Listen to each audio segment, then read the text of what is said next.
good morning everyone. Thought I'd try a new view. Hopefully this works out. It's a little bit better, but yeah, I just want to talk today about purchasing the WRX and how to save money in the future. How I think you can save money on it. But it's already getting hot in here, so we'll get ready.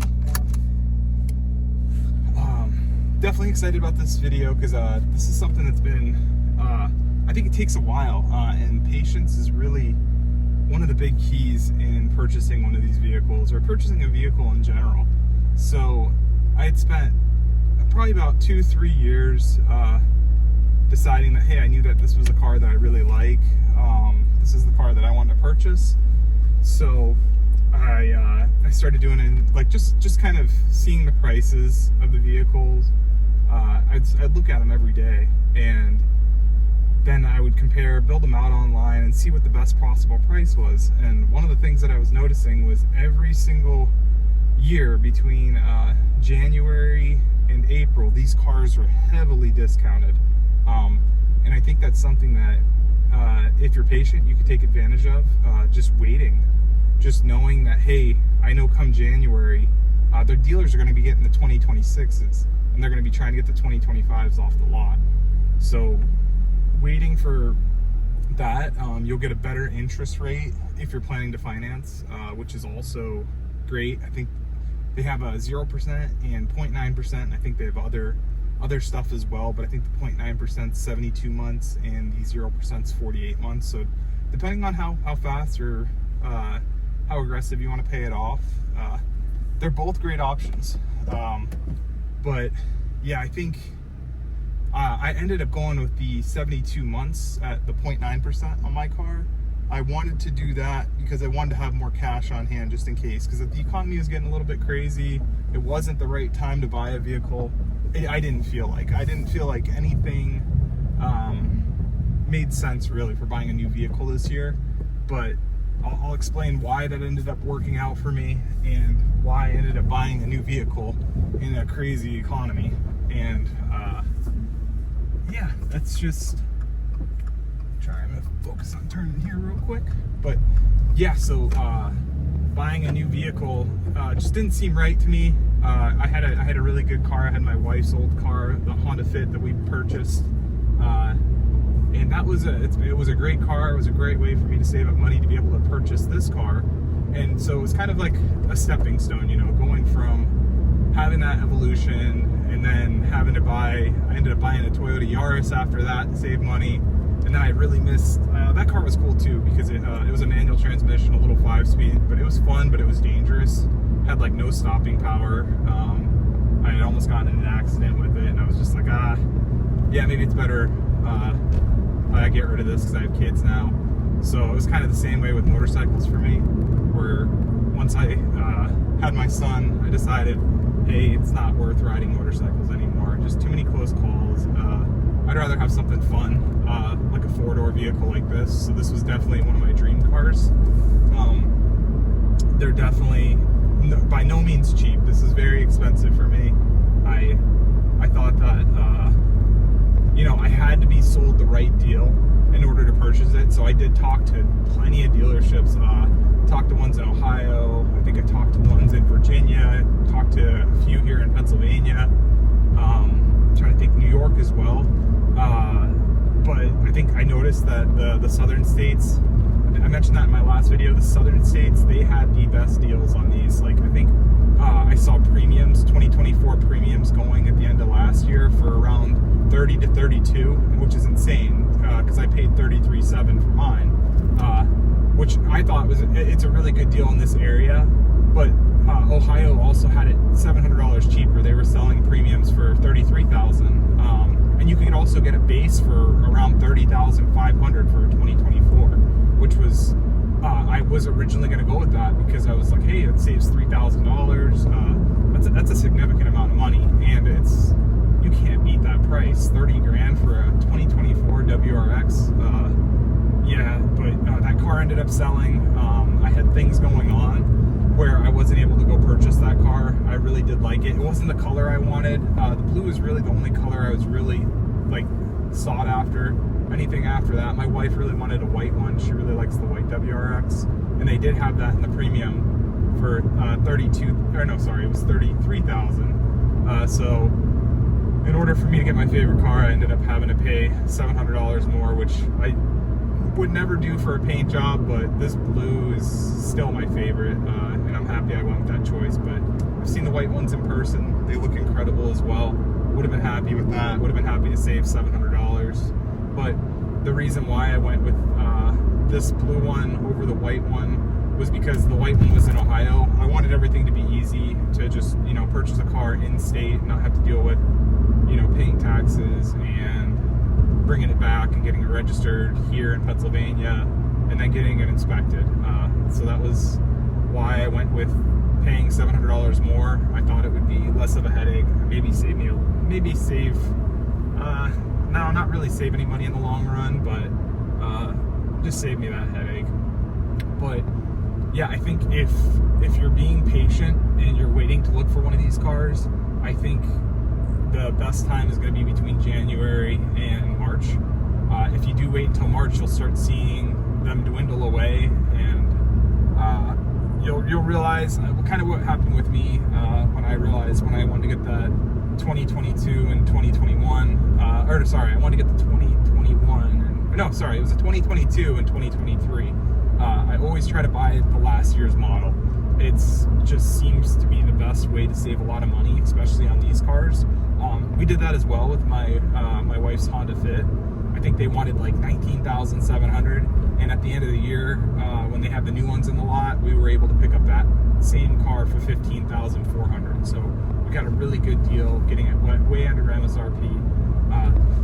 And that's one of the things too. You can always ask. You can always ask to see the invoice on these cars, so you know exactly what they paid. So I did that for the base 2022 WRX in 2023, and basically they weren't going to get rid of that car for anything less than $30,500. I tried everything. They showed me their invoice. They're like, "Hey, we purchased the car for $28,500." So that's why I knew there was a pretty significant markup on these vehicles to begin with.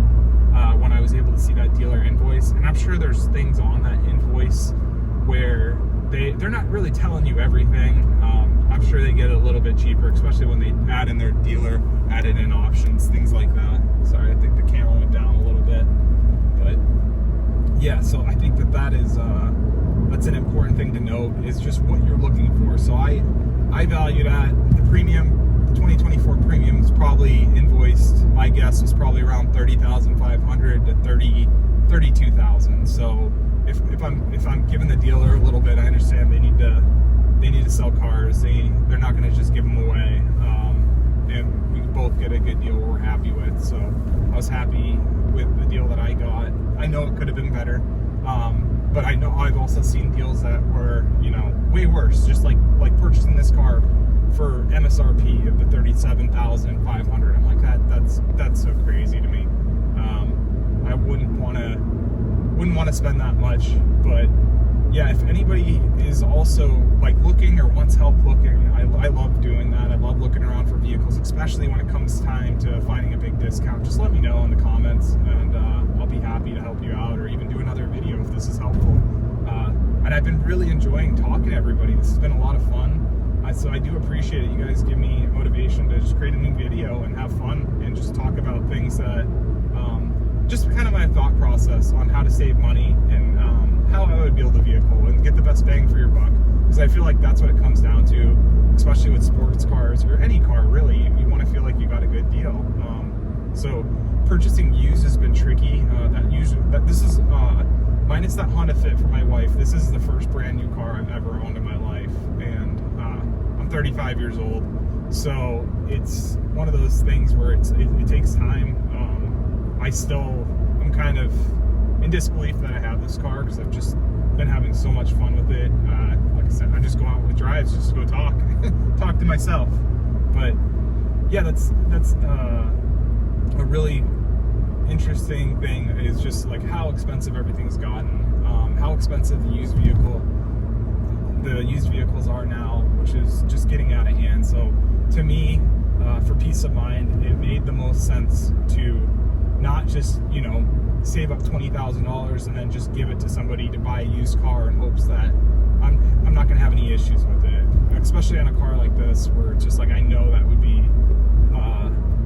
something that's gonna weigh heavy on my mind, and you know I have to make it to work. I have to drive to work. This is my only vehicle to get to work, so I want to make sure that it's reliable. It has a warranty, at least you know while I'm breaking it in, and there's nothing that I don't know about this car, because this is going to be the car that I'm working on, and I plan to do all the work on it except for some of the Subaru required maintenance, just to keep it nice and running tip top.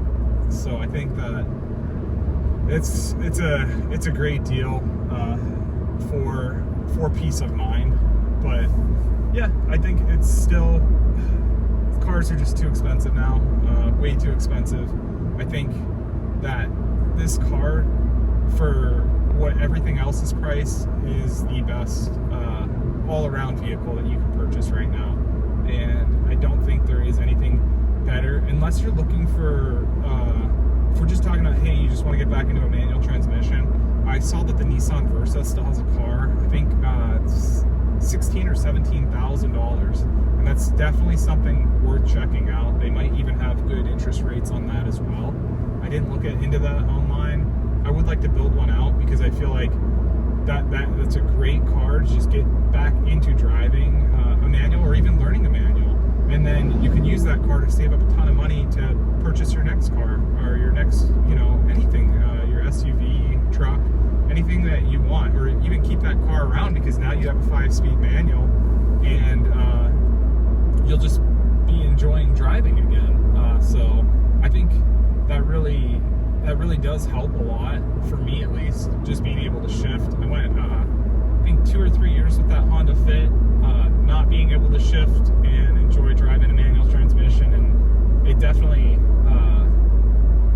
takes the fun out of driving. It made me miss just shifting in general, and just that feel you get with the car. And it doesn't even matter if it's even less than a 100 horsepower car, it's still going to be fun to drive. I'd still take a manual over any automatic any day. Some of my friends think I'm crazy for that, just because they want to, well, not even just my friends, like family too. They want to drink coffee on their way to work. They want to have their hands freed up, and it's just like, I don't really want to do anything except enjoy driving. So that's just my personal opinion, though. I do enjoy any manual car. It doesn't matter what it is. They all have their own different personalities, and I feel like automatics don't really have that. You don't really get that personality. It's like, hey, you get in the car, you either press the start button or turn the key, and then you go, and you're kind of like, that's cool. Even in some of the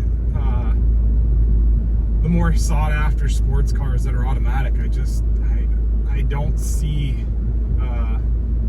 that engagement. It's not fun for me with paddle shifters. I don't know why.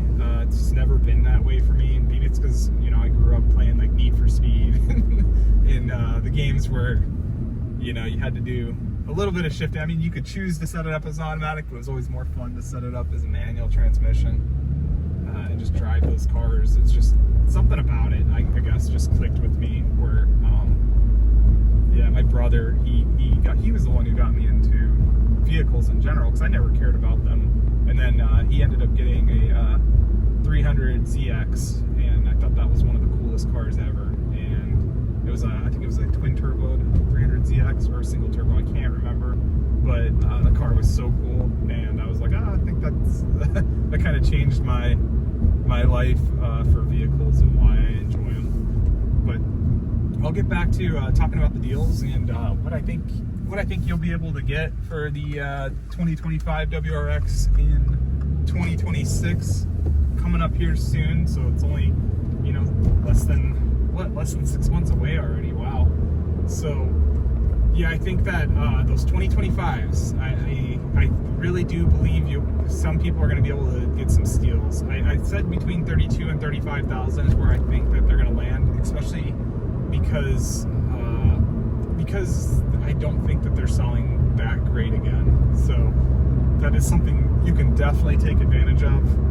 If you've ever seen one of these cars in person, they don't look anything like how they do when somebody posts a video. I think they look great on camera, but when you actually get up to the car in person, I feel like it just looks so much better, and it's so much more, I guess, in my mind, engaging, where I'm like, I do see what they were doing with all the plastic. I do understand that. It's like, I do appreciate it, and I've seen a lot of bigger car review guys that will talk about these cars, and they'll just say, hey, this was an afterthought to Subaru. They didn't want to keep making the WRX, and I don't think that that's true. I think this vehicle is very well thought out. Maybe there's a little bit of influence, like on the tech side, because the big screen gets a lot of hate, but I don't mind it at all. I really do enjoy the big screen, and I have no issues with it, except it is a little laggy, which is fine, but that doesn't bother me. But I think that it does what it needs to do, and it definitely works great. It's just, I guess, how picky you want to get. I guess if once you become so detached and you start driving, $50,000 cars, $80,000 cars, $150,000 cars, yeah, you're going to probably have a lot to say about this car. But I feel like those people that purchase those kind of vehicles aren't looking for a vehicle like this. I feel like these are, I would say, just normal people just trying to have something fun, not anything crazy. And I think, honestly, I would probably choose this car, even if I did have a lot of money. I would still pick this car over some of the other cars. Maybe the tricky part is where we get into like Civic Type R, and then it's like, I feel like if you're going to own a car like that, you're going to have to own a second car out here in Pennsylvania. And it's like, those are cool. The Acura Type S, awesome. Like, both of those cars would be something that I would be like, hey, that'd be a great car just to have, only to drive during summertime. I would never take that kind of car out in the winter. So it doesn't check all the boxes for me, like this car does, where it's like, hey, I'm excited for winter time. This is gonna be a blast. We'll pick out some new rims, new tires, and see how this thing handles, because it seems like everything that I've seen, these cars are great. But yeah, I think that it gets a little tricky where reviewers are just kind of giving negative commentary, where it's just like, I think they're missing the mark. I really do. This is just one of, I'd say it's the most fun car I've ever driven by far. The Evo is a lot of fun, like, don't get me wrong, but there's still, like, it's still missing a lot of things that this car has. And like, for as far as like driving experience, the Evo was incredible, but I still feel like this has just as good of a driving experience. Especially if I put an intake on here, I'm gonna hear all the noises that I like, and that makes it way more fun. And yeah, so I don't know. It's just, to me, I think now this car makes more sense than that one does anymore, which is nice. It's nice to get over that feeling where it's just like, hey, that car was the best car I'll ever own in my life, and now it's like, I think that this car will probably be the best car I'll ever own in my life, and I'm excited to have it for the next 10 years.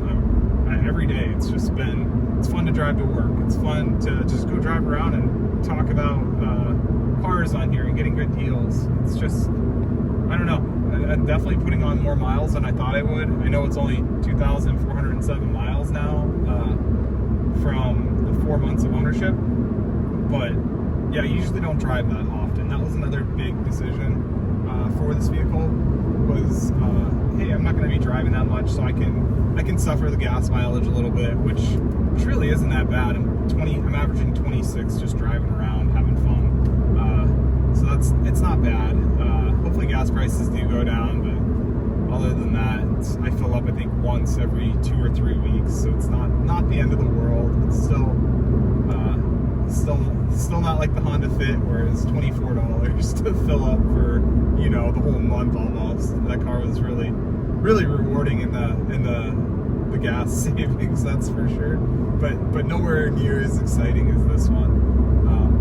But yep, I think the 2025 WRX is going to be a really good vehicle for people to get into that are patient. So if you're just patient, you just wait for the right time, you'll find a great deal on one of these cars, and I think it'll really surprise you. But you can do kind of what I did. I kind of made it so the dealership was reaching out to me, asking me questions. It took, I think, over a month for them to finally get me to go out there and purchase this car, because I had other things going on where I'm just like, hey, I won't be able to make it out. I was up front with them, like, hey, I'm looking for the best possible deal. And they're like, okay, well, tell us about like what you're finding and things like that. And they worked great with me. So I had a great time working with that dealership and picking out this car. I feel like it made it really simple on all ends to just go, hey, they knew I wanted the car, but I wanted to get the best deal. And this is one of the last blue ones left. And I definitely wanted it really bad. So I think they had it marked down to 35, and then I told them that was just way too much, like, still, because like what I was finding online, the deals were really good, and they're like, okay, well then I think how about 34, and then we ended up meeting at, I think we ended up meeting at 34. No, I think I walked out with 34.7. Sorry, so they didn't say 34. How about 30? I think I talked them down an extra $300 from the 35. So yeah, I think I need to get the paper, like all the purchasing, and get the numbers for sure. But I think it was 34.7. I just haven't looked at it in a minute, so I apologize about that. But because it got weird with trading in my Honda Fit, I think it ended up coming out to be like, with tax, title tags, everything, I think it came out to be like just a little over 25,000, or just under 25,000. So I felt like it was a really good deal for that. I'm just trying to remember what the I thought the white one was 33. No, I think I got this. Sorry, I think I did get this for 33.7, and then the white one was 33,000. I think, yeah, because that's where the math is right, because I think I got 8,500 for my trade-in, so that put me around, yeah, like 24.5 for everything. But then the tax, title, and tax, I think, drove it up over the $25,000 mark. So, I'm sorry, a little brain fog this morning again, but yeah, I'll still pull out the paper, just go over that one of these videos and see what I got. Memories are crazy when you get older, I guess. You forget things. But yeah, I think that'll be fun to hear about what everyone got their WRXs for. I'm definitely curious, because I know there's some really good deals out there, and I'd definitely like to hear them. And maybe somebody that just purchased throughout the year, maybe they'll be able to talk about how they got it under MSRP, because I think that happens as well. Where these 2025s, you might be able to get them $1,000 or $2,000 under MSRP, which is great. So that'd be fun to hear about and talk about, and you know, maybe we'll have our price predictions next year. Maybe I think since it's only the premium now, I think somebody will be able to walk away with one for $31,200, something crazy for this 2025. So I think it'll be a good deal out there if you're just patient, you just keep working with the dealer, and you know, because I think they really raised the prices probably because of tariffs. But yeah, that price jump that they did was pretty crazy for these WRXs. So hopefully that's going to be not the case, and somebody will get a really good deal. But yeah, thanks for joining again, everyone. It was fun talking about this. Hopefully I didn't miss anything. I'm sure I did, but yeah, I'll get better eventually. Just got to keep working on how to talk, I guess. But yeah, thanks again for joining, and hopefully I'll hear from you guys and let me know. Thanks. Bye.